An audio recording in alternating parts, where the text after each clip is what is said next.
안녕하세요. 저희 유튜브 마음멘토 이송입니다. 반갑습니다. 오늘은요, 저희 특별히 처음으로 이제 마음멘토 유튜브 채널에 게스트 한 분을 모셨습니다. 네, 저희 한번 자기소개 좀 부탁드려도 될까요? 안녕하세요. 저는 제주도에서 독서논술학원을 운영하고 있는 박민영이라고 합니다. 와.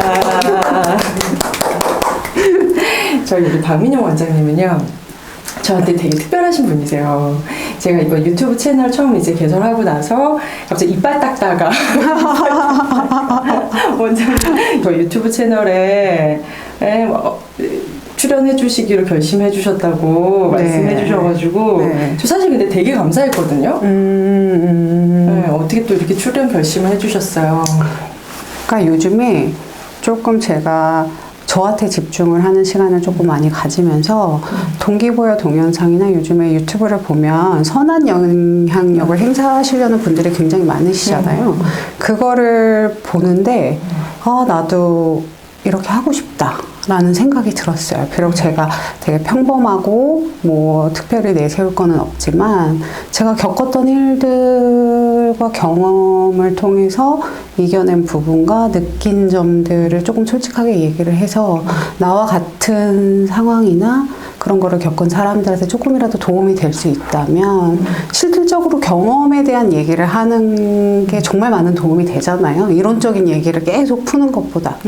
그래서 갑자기 이송 대표님이 생각이 나면서 이거 한번 해봐야 되겠다. 이것도 나쁘지 않겠다 하는 생각이 들어서 하게 됐어요. 제가 용기를 가지려고 더 했던 것도 있었던 것 같아요. 네. 완전 멋있어요. 감사합니다. 나는, 그러니까 저는 사실은 이제 상담센터에서 내담자분이 이렇게 나와서 말씀해 주시는 것만큼 다른 분들한테 도움이 되고 이러는 거 없는 건 다 알잖아요. 근데 이렇게 먼저 선뜻 이렇게 나와 주신다고 하는 게 사실은 되게 쉽지는 않잖아요. 맞아요. 왜냐면 숨기고 싶잖아요. 처음에는. 근데 이게 시간이 지나고 내가 그거를 못 이겨냈을 때는 숨기고 싶은 것 같아요. 근데 저는 지금 제 자신이 너무 좋고 지금 제 상황들이 너무 행복하거든요. 그러니까는 저는 이걸 숨길 이유가 없다고 생각해요. 맞죠. 이거는 저의 그냥 발자취고 이거를 통해서 제가 이만큼 더 발전했으면 저는 그걸로 너무 좋아요. 네. 완전 멋있다. 제가 말하잖아요. 저는 그러니까 제가 그냥 하는 말이 아니니까 저는 내담자분들 오시면 진짜 많이 배우거든요. 저는 박민영 원장님 처음 딱 오셨었을 때 제 첫 클라이언트라고 말씀드렸잖아요. 딱 그 해맑음 처음 딱 개소하자마자 처음으로 딱 와주셨는데 저 아직도 딱 선해요. 오셔가지고 되게 차분하게 네, 딱 오셔가지고 아이들 상처받지 않게끔 하려고 왔다고. 근데 저 쇼파를 옮기고 있었거든요. 네. 맞아. 다 멋있었어요. 구조를 갖추시기 전부터 제가 전화를 드렸죠. 네. 그러니까 일단 어떻게 보면 저한테 되게 용기예요. 그러니까 우리는 솔직히 같이 성장했어요. 그쵸? 그렇게 생각해 주시니 저도 너무 감사해요. 진짜, 네. 진짜로 같이 성장했어요. 저는 그 처음 딱 시작할 때 와주셨고 같이 믿어. 맞아요. 그래서 딱 오시자마자 아이들이 상처받지 않게끔 하기 위해서 왔어요. 상담센터를 왔어요. 라고 말씀해 주신 게 아직도 진짜 내리에 기억이 진짜 나는 것 같아요. 정말 그것 때문에 갔어요. 약간 제가 8년의 결혼 생활을 이제 정리를 하면서 얼마나 많은 생각을 하고 얼마나 많은 힘듦이 있었고 고민을 했겠어요. 그러면서 이제 결정을 딱 내리고 나서 첫 번째는 아이들의 정서였어요. 이혼을 진행할 때 솔직히 저의 행복을 위한 선택이긴 하지만 아이들은 선택을 한 게 아니잖아요, 그거를. 아이들은 항상 같이 있고 싶어 하니까, 가족들이 다. 그래서 나의 선택으로 인해서 아이들이 상처를 아예 안 받는 거는 불가능하겠지만 그 부분을 조금 유연하고 편안하게 받아들이면서 이거는 부모님의 한 부분이고 나는 나구나 라는 조금 정신적인 부분이랑 감정적인 부분을 조금 강화하게 키우고 싶었어요. 강하게. 우리나라에서는 아직까지는 이혼에 대한 인식이 그렇게 좋은 거는 아니잖아요. 요즘에 많이 좋아졌다고 해도. 그래서 우선은 아이들이 첫 번째였어요. 아이들의 마음, 심리. 그래서 그때 기억나세요? 제가 처음에 어디까지 아이들을 이제는 받아들일 수 있게 해 주시고 싶냐고 물어보셨을 때 제가 학교에서 만약에 너네 엄마 아빠 이혼했다며? 라고 말을 해도 우리 아이가 그랬어. 근데 그게 왜? 그건 나의 문제가 아니야. 라고 당당하게 말할 수 있을 정도로 만들고 싶다. 라고 얘기했고, 저는 지금 그렇게 하기 위해서 많은 노력을 하고 있다고 생각해요. 네, 그리고 지금 아이들도 그렇게 돼가고 있고, 거의 한 80~90%는 그렇게 됐다고 생각합니다. 네. 그러니까. 네. 그러니까,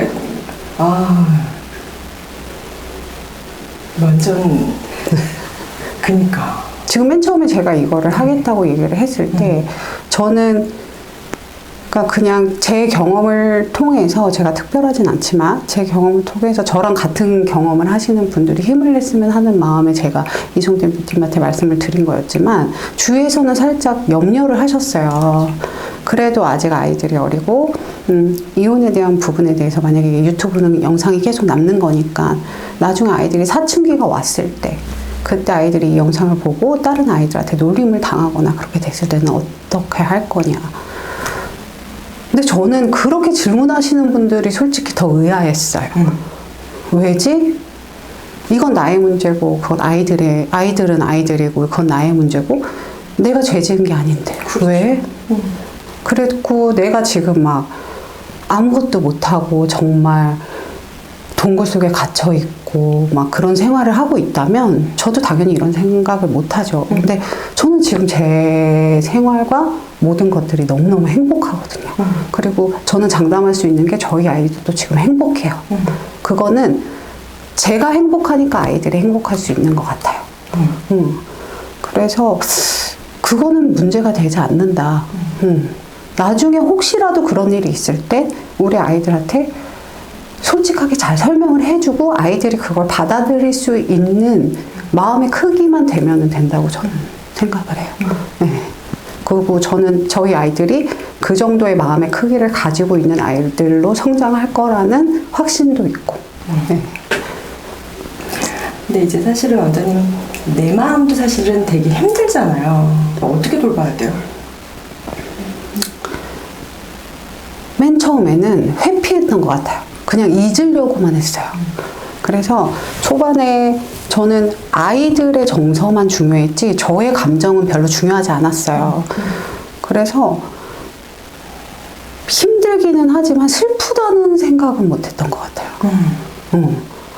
근데 그때 대표님께서 주 양육자의 태도도 중요하다, 정서도 중요하다 그래서 저도 심리 상담을 진행을 하셨어요. 그때 대표님이랑 얘기를 하면서 처음으로 저는 주위에 제 얘기를 잘 안 하거든요. 제 속 이야기를. 그리고 이혼을 진행하는 동시에 저는 제가 이제부터 가장이고 제가 더 강해져야 된다고 생각을 했기 때문에 우는 거는 시간 낭비고 내 감정을 보듬는 거는 되게 약한 사람이라고 생각했어요. 그래서 회피하고 잊어버리려고 했다가 그때 이제는 상담을 진행을 하면서 대표님이 그때 저의 그 마음을 다 건드신 거죠. 그래서 하루를 정말 많이 울었던 것 같아요. 그날 집에 가서 정말 많이 울고 나니까 그때 이제는 저를 제대로 보게 된 것 같아요. 제 자신을. 그러면서 저를 그냥 받아들였어요. 지금 있는 그대로의 나의 모습을 받아들이고 그러면은 이제부터 어떻게 해야 될까? 그거를 생각했던 것 같아요. 당연히 힘들죠. 힘든 게 계속 와요. 어떤 일이 발생될지도 모르고 미래는 예측을 할 수가 없잖아요. 근데 그때마다 힘든 일이 올 때마다 그거에 깊숙하게 빠지지 않으려고 노력을 했던 것 같아요. 딱 직면했을 때 하루 이틀 정도는 저도 너무 힘들어요. 막 흔들리고. 근데 정신 차리려고 노력했어요. 감정에 너무 치우쳐 버리면 이성적인 판단을 못 해요. 그래서 운동도 되게 열심히 했고 책도 많이 보려고 했고 그다음에 요즘에 유튜브 같은 데 되게 좋은 영상들, 동기부여 영상들 이런 것도 되게 많으니까 그런 것들도 많이 보면서 생각을 조금 다잡았고 명상 같은 것도 좀 하려고 노력을 했고 그거는 이송 대표님도 추천을 하셨던 거고 네. 그렇게 했었던 것 같아요. 네. 책 요즘에 뭐 읽고 있으세요? 요즘에는 심리학 책이랑 자기계발서 책이 너무 좋아요.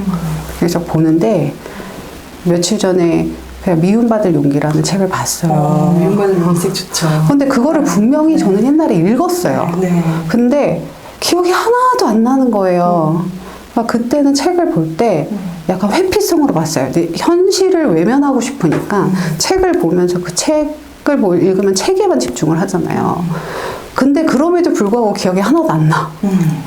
근데 이번에 다시 읽었는데 너무 좋은 거예요. 그러니까 내가 나에 대한 생각이 바뀌고 관점이 바뀌니까 이제 주의가 보이기 시작하고 나의 마음이 보이기 시작하니까 이걸 보면서 진짜 그냥 좋았어요. 이거는 사람들이 다 읽어야 된다. 왜냐면 아들러 심리학의 중점적인 게 이게 그냥 나를 변화시킬 수 있는 건 나 자신이다. 그치. 진리예요, 진짜. 네. 그리고 지금 현재를 살아라 그러거든요. 저는 그 두 개가 너무 좋았고 당연히 사람들이 살면서 사회생활을 하는 것도 물론이고 모든 생활을 할 때 인간관계 때문에 대부분 힘들어요. 인간관계는 제 마음대로 막 원하는 대로 되지가 않잖아요. 그것 때문에 제일 힘든데 그냥 나는 내가 할 수 있을 때까지만 하고 할 수 있는 것까지만 하고 나머지는 이제 그들의 선택인 거지. 그거는 내가 어떻게 할 수 있는 부분이 아니다. 저는 그게 너무 좋았어요.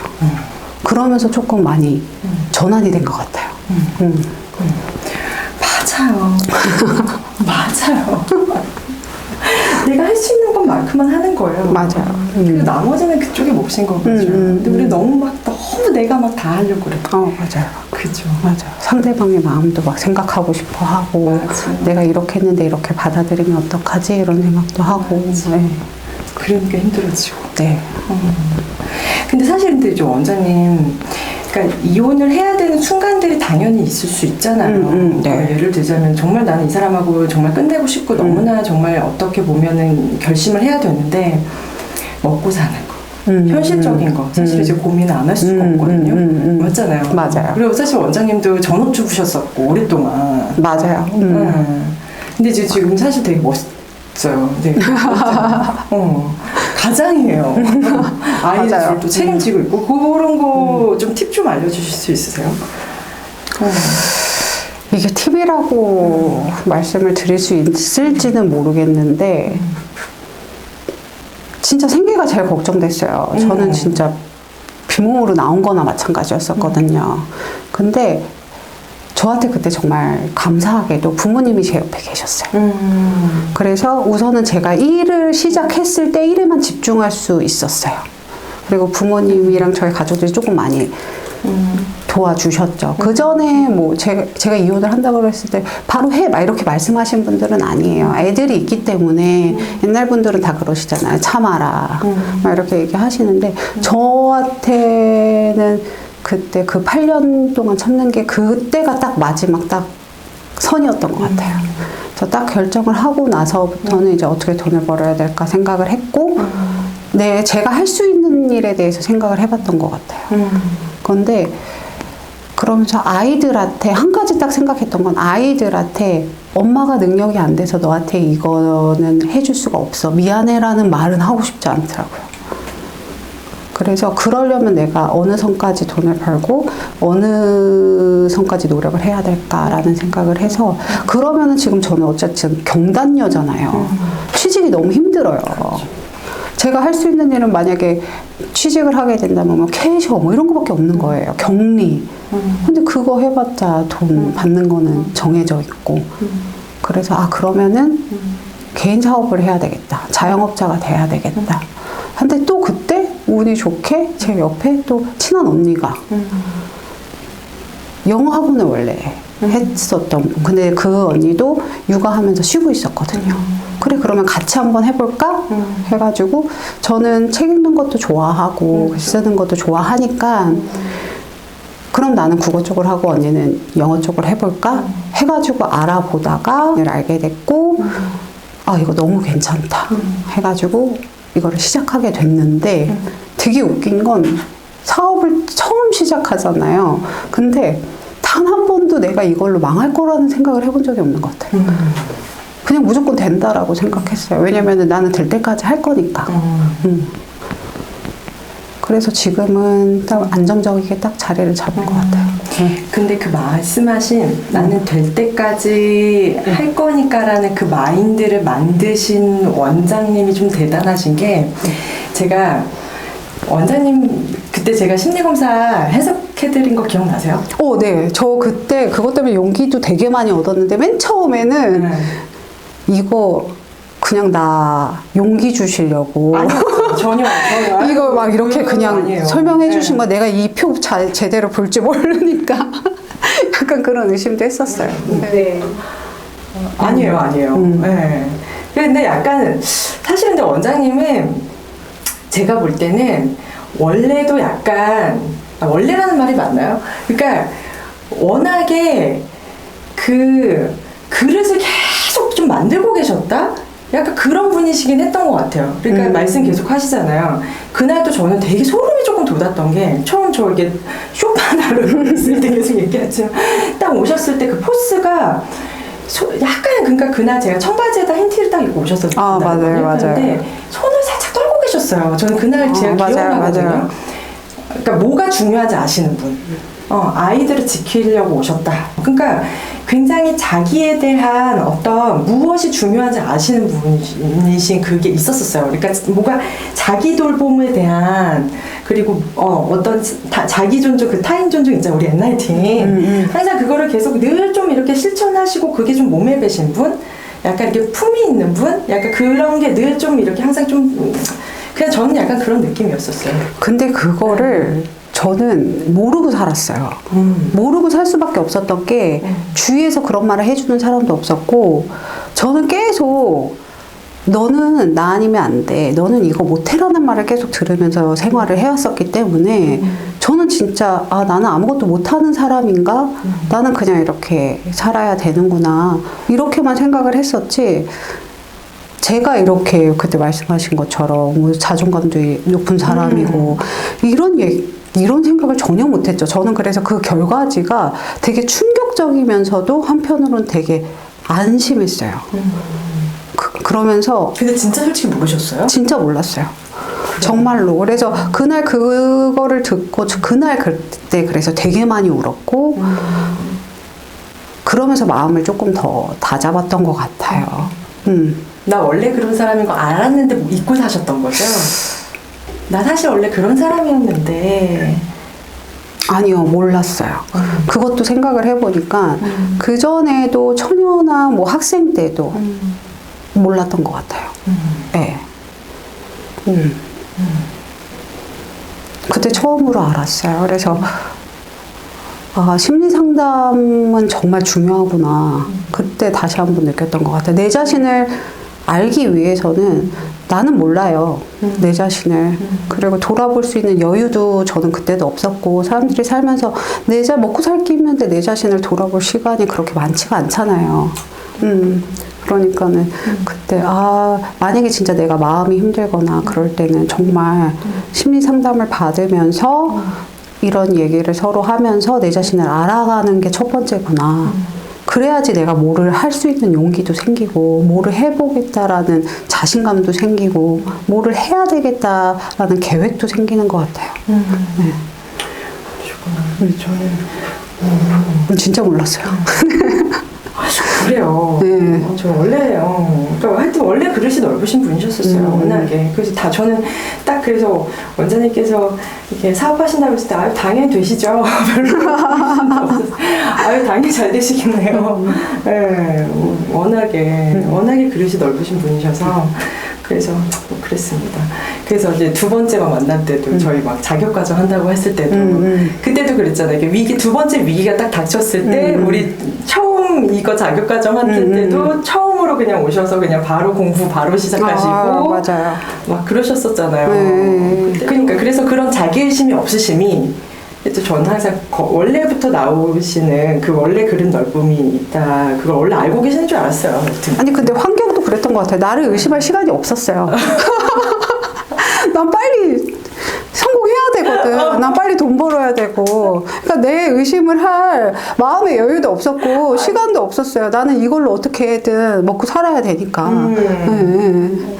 그럼 이제 그러다가도 위기가 또 오잖아요. 네. 가끔씩. 그럼 솔직히 우리 솔직도 이혼 안 했으면 사실 그러니까 되게 풍족한 생활을 할 수도 있잖아요. 맞아요. 현실적으로. 맞아요. 내가 괜히 이혼했나? 뭐 이런 생각 솔직히 한 적 있다 없다. 정말 신기하게도 내가 경제적인 부분 때문에 힘들어서 이혼을 괜히 한 거 아닌가라는 생각은 단 한 번도 하지 않았어요. 제가 내가 조금 더 참아볼 걸 그랬나? 라고 생각을 했던 순간이 한 번 있었는데, 그때는 이제 아이들이 아빠를 너무 그리워했을 때. 그러니까 한 1년 정도 일방적으로 연락이 끊겨가지고, 아이들이 아빠를 못 봤을 때가 있었어요. 그때 아이들이 막 힘들어하고 보고 싶어하고 아빠를 그리워하고 할 때 제가 이제는 말로 잘 설명을 하고 얘기를 하면서 이게 잘 넘어가기는 했지만 그때 딱 한 번 생각했던 것 같아요. 내가 참았으면 아이들이 이런 기분을 느끼지 않았어도 됐을까? 그때 한 번 흔들렸었는데 그래도 결론은 그거였어요. 아니다. 내 선택이 옳았다고는 할 수 없지만 그러니까 나는 내 선택이 더 좋은 방향으로 갈 거라는 믿음은 있었어요. 왜냐면은 결혼 생활을 하는 내내 엄마가 행복하지 않아. 근데 그걸 아이들이 알아요. 네. 근데 그런 모습, 내가 행복하지 않고 내가 항상 처져 있고 기죽어 있는 모습을 계속 보이는 것보다 지금처럼 활기차고 내 할 일 다 하면서 내 발전까지 함께 꾀하는 엄마를 봤을 때 아이들의 반응은 달라요. 지금 제가 정말 자부심을 갖고 일을 할 수 있는 이유 중에 하나도 저희 딸이 롤모델이 저예요. 맞죠. 네. 근데 그거를 며칠 전에도 저한테 얘기를 했어요. 엄마처럼 되고 싶어. 엄마처럼 될 거야. 그러니까 더 힘내서 할 수 있었던 것 같아요. 네. 더 열심히 살아야 되겠다. 더 행복해져야 되겠다. 네. 맞아. 근데 사실 뭐 아시다시피, 이혼의 유무는 그 상관관계가 없잖아요. 그러니까 아이가 잘 큰다, 잘 크지 않는다 해서 이혼의 유무가 상관관계가 있는 게 아니라 그 아이들의 이제 행복에서는 말씀하신 것처럼 어떤 이제 행복한 과정에서 자라냐 그게 이제 가장 사실 중요하잖아요. 맞아요. 그렇죠. 네, 그게 제일 중요하니까. 근데 그거를 겪어보기 전에는 모르시는 것 같아요. 당연히 모르죠. 어떻게 알아요? 네. 그래서 요즘에 그럼 어떠세요? 지내시는 건? 저는 요즘에 너무 좋아요. 행복해요. 그때 한 며칠 전에 한 2주부터 한 3주 정도를 제가 무너졌던 순간이 있어요. 그러니까는 감정이 확 왔어요. 갑자기. 그러니까 저는 되게 내가 이성적이라고 생각하면서 살았는데, 감정이 한 번에 확 왔을 때가 있었는데, 그때는 정말 저도 모르게 핸드폰만 보고 있고, 누워있고, 아무것도 하기 싫고, 이러면서도 의욕이 하나도 없더라고요. 근데 제가 정신을 차리게 된 계기가, 제가 원래 운동을 해요. 운동을 한 지 이제 1년이 넘었는데, 그전에는 헬스를 거의 미친 사람처럼 했었거든요. 그것도 약간 그게 있었던 것 같아요. 그때 헬스에 집중하면은 온전히 나 자신한테만 집중할 수도 있고, 현실을 살짝 잊을 수가 있으니까. 그래서 그랬던 것 같은데, 근데 중간에 헬스를 하는데, 그때 제일 힘들 때 헬스를 하는데, 옛날에 그 전에 했던 무게로 하는데, 그날따라 너무 힘든 거예요. 그래서 내가 왜 이렇게 힘들지? 밥을 안 먹은 것도 아니고 잠을 안 잔 것도 아닌데 왜 이렇게 힘들까 생각을 하는데 정말 집에 도망가고 싶을 정도로 힘들더라고요. 그때 갑자기 내 자신이 너무 싫어지는 거예요. 나는 내 자신이 막 싫었던 적이 별로 없거든요. 근데 내 자신이 막 너무 싫어지면서 여태까지도 잘 버티고 잘 견뎠는데 왜 갑자기 이렇게 약해진 걸까? 할 수 있는데 괜찮다 막 이렇게 생각이 들면서 그때 바로 정신 차리고 다시 이제는 계획을 잡았어요. 그러려면 내가 지금 여기였으면 여기까지 내 감정이 떨어졌어. 이걸 어떻게 올려야 될까? 그래서 우선은 생각만 하면은 머릿속에서만 남아요. 행동으로 안 옮겨지더라고요. 그래서 다이어리 썼어요. 그날 저녁에 내가 왜 이런 감정을 가지고 있는지, 무슨 일 때문에 이랬는지 다 써봤어요. 그리고 지금 솔직한 내 감정. 그 다음에 그냥 맨 마지막에는 그 얘기를 했었어요. 그냥 다 용서한다. 근데 그 용서한다는 의미가 진짜 그 사람을 위해서 용서하는 게 아니었어요, 저는. 그러니까는 나의 마음의 평온을 위해서. 조금 이기적이게 간 거죠. 그래서 나의 마음의 평온을 위해서 그냥 용서하자. 그리고 나는 이제 지금 현재 나의 생활을 원래대로 하자. 그런데 여기서 멈춰있고 싶지는 않으니까. 그러니까 내가 원하는 것도 한번 써보자. 난 어떻게 되고 싶은지. 그래서 난 지금 여기서 멈춰있고 싶지 않으니까 3년, 5년 후에 나를 봤을 때 지금보다는 조금씩 계속 발전해 있는 모습으로 가 있자. 그래서 이제 1년 계획, 3년 계획 이런 식으로 쓰기 시작했죠. 그러면서 계획대로 사람이 갈 때도 있지만 이게 계획이 틀어질 때도 많고 내가 만약에 뭐 새벽에 일어나겠다고 결정을 했어. 하지만 그거를 못 지키는 날도 분명히 있어요. 그래서 그때 생각을 했던 건 만약에 그렇게 해서 못 지켜도 그 다음날 다시 하자. 그러니까 포기하지 말자. 망했다라고 생각하지 말고 멈추지 말자. 그렇게 해가지고 맨날 하루의 계획을 세웠어요. 그 중에서 제일 꼭 지키자라고 했던 건 운동, 독서, 그 다음에 좋은 강의 듣기. 그 세 개는 지금 매일 하고 있어요. 네. 운동, 독서, 네. 좋은 강의 듣기. 원하지. 알겠습니다. 저도 이제 실천해야죠. 근데 정말 운동은 좋아요. 정말로. 건강도 해지는데 체력도 길러지고 운동을 하는 동안 온전히 나 자신한테만 집중할 수 있는 시간이 되니까 어른들은 또 육아하는 엄마들 같은 경우에는 나 자신한테 집중할 시간이 그렇게 많지가 않거든요. 근데 1시간이라도 30분이라도 그게 되니까 조금 해소가 되는 부분도 있는 것 같아요. 맞죠. 네, 딸이 딱 그래요. 우리 엄마가 나는 롤모델이야. 그죠? 네. 네. 그리고 항상 그림을 그려도 저를 이제는 크게 그려주고. 그렇죠. 네. 그렇죠. 네. 그리고 애들이 너무 밝아. 네. 너무 밝고 너무 건강해요. 너무 피하고. 근데 그거는 저희 부모님 덕도 있는 것 같아요. 그래서 부모님한테 항상 감사하죠. 제가 온전히 일을 할 수 있게끔 해주시고 그 일을 하는 동안 제가 없는 부분은 이제는 부모님께서 다 채워주시니까 너무 감사한 부분인 것 같아요. 네. 또 말씀하신 것처럼 기꺼이 도움이 필요한 부분들을 요청하거나 도움을 또 받는 거, 그러니까 외부 자원 활용이잖아요. 그런 것들도 저는 좀 필요한 것들은 또 해야 되는 것 같아요. 아까 말씀하신 것처럼 좋으신 분이기 때문에 좋은 분들이 곁에 참 많은 것 같아요. 부모님도 그랬고, 아까 이제 같이 사업 동업하신 언니도 그렇고, 또 저도 그렇고. 네, 맞아요. 맞아요. 정말 든든했어요. 무슨 일 있을 때마다, 이제 심리적으로 흔들릴 때마다 제일 먼저 생각났던 분이고, 언제든지 전화해도 밝게 받아주시고, 막 저녁 늦게라도 전화 주시잖아요. 그때 너무 감사했죠. 저도 그렇고, 저도 언제는 진짜 많이 배웠고, 네, 진짜로 제 멘토 같은 또 분이시기도 하고요. 정말 그랬던 것 같아요. 같이 성장하는 것 같아요. 전 계속 얘기하지만 언제나 좋아하고 같이 크는 것 같아요. 아, 감사합니다. 그래서 저도 하여튼 오늘도 또 진짜 그러니까 제가 있잖아요. 3번 우리 통화할 때 있잖아요. 제가 처음 해맑음 오픈했을 때 함께 했고 우리 정말 자기 돌봄 너무 필요하지 않냐 같이 되게 공감하면서 자격과정 만들 때 처음 시작도 함께 했고 유튜브에서도 딱 원장님이 먼저 말씀해 주셨거든요. 가장 공감 많이 하는 게 어떻게 보면은 내담자분이 나와서 이렇게 말씀해 주시는 게 가장 큰 공감이다. 그래서 처음 처음으로 이렇게 또 용기를 내서 또 이렇게 박민영 원장님 이렇게 또 말씀해 주시고 맞아요. 아마 많은 또 이제 구독자분들이 이렇게 또 용기를 또 내주시고 그랬을 것 같아요. 또 들으면서 많이 공감해 주시고 또 우리 박민영 원장님 오늘도 너무 좋은 말씀 감사합니다. 아, 도움이 됐다니 감사합니다. 네, 감사합니다. 감사합니다. 네.